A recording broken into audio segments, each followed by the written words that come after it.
Video শেষে মনে পড়ছে কি কি ভুলে গেছি, কি কি করতে ভুলে গেছি। আমাকে অনেকেই বলে তোমার কালি সাজিয়ে দেয় কে, দেখো আমার কেউ সাজিয়ে দেয় না, আমি নিজেই সাজি। আমার বাড়িতে যা থাকে এই যে আইলানা, মাস্কারা, কাজল, এগুলো কি বলো তো, ওগুলো হলো মুলতান মাটি, একটু হলুদ মাখিয়ে নিয়েছি, ওই জন্য হলুদ হলুদ কালার হয়েছে। যাই হোক, কপালে আমি সিঁদুর দিয়ে লাল করে নিয়েছি, আর পুরো মুখটাকে আমি চোখের কালি দিয়ে কালো করে দিয়েছি। তো এভাবেই আমি নিজে নিজে কালি সাজি। একটু সময় লাগে, যেহেতু নিজে নিজে করি সেই কারণের জন্য একটু সময় লাগে, তো হয়ে যায় দেখো। আর মুলতানি মাটিটায় হলুদ মাখিয়ে নিয়েছি, দেখো কি সুন্দর লাগছে। আর উপরে কলকাটা কেমন হয়েছে অবশ্যই কিন্তু কমেন্ট করে বলবে। আর শুধু তাই নয়, আমাকে কালি সেজে কেমন হয়েছে সেটাও কিন্তু তোমরা বলবে।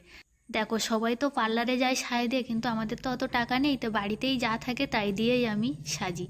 তো কেমন হচ্ছে অবশ্যই কিন্তু তোমরা বলবে। আর এগুলো আমার আর বছরেই কেনা ছিল জানো তো, এই জবা ফুল। তারপর দেখো খাতার উপরের পিসটা, যে মোটা পিসটাটা, সেটা আমি সাইজ করে জিপ করে নিয়েছি, নিয়ে তাতে আলতা মাখিয়ে দিয়েছি। এবার জিপটা লাগানোর পরে বলো কেমন লাগছে। একা একা সাজলে আমার সময় রিঙ্কু চলে এসে কি বলছে শোনো।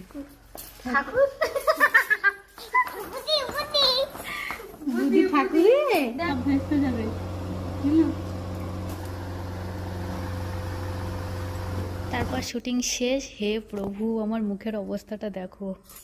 এবার মজার বিষয়টা দেখো, নাকের নথ লাগাতেই ভুলে গেছি, কপালে সীতাবাটি লাগাতেই ভুলে গেছি। আমার ভিডিও করা শেষ, তোমরা ভিডিওই দেখে নিও।